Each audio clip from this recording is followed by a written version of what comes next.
he's the only one who will come out of this situation where everybody can look at him and respect him. I think that itself is a win, aside from the fact that he still made a whole bunch of money this year, aside from the fact that he got through it not having to take the shot. Literally, this is about the hierarchy of sports in the New York metropolitan area. The New Jersey Nets, they're kind of like the Clippers. They're always going to be second banana to the traditional franchise, the New York Knickerbockers. But as soon as the Yankees came into play, and maybe a little bit less, the Mets were probably the second baseball franchise there. Now Eric Adams had a real quandary on his hands, like, geez, what do I do here?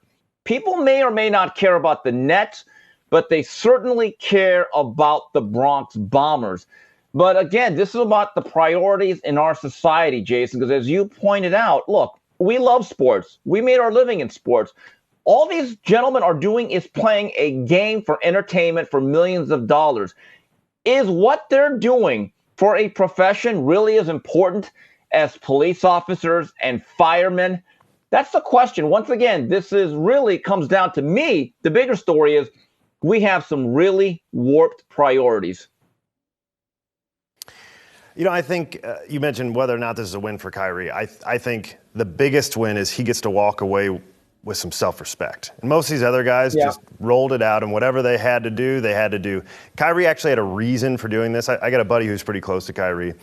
So Kyrie's mother was born into an Indian tribe. And if you know anything about the Indians, and he considers himself a Native American, whatever the respectful way to say it is, they are very holistic. They don't trust the government, and they don't trust vaccines. And so Kyrie had he was never going to crack on this. So there was a little more to it. And I don't know if you've seen the pictures of him at home games where he's allowed to sit there without a mask, smiling. Yeah.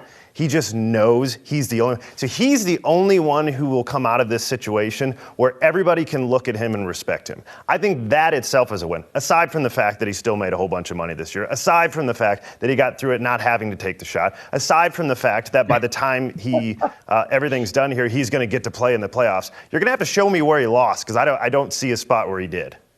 I think this is going to make these athletes a little less controllable and a little less programmable. I think Kyrie's win here will be a signal to the rest of the athletes like, okay, hold on.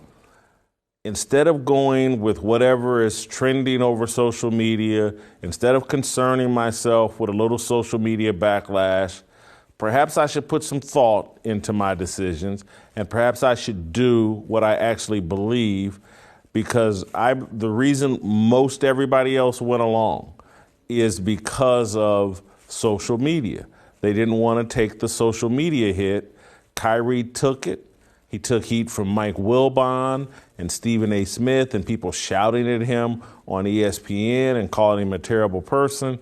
And so the final victory, hopefully, will come if the Brooklyn Nets can get it together and actually compete for a title this year and perhaps win the NBA title.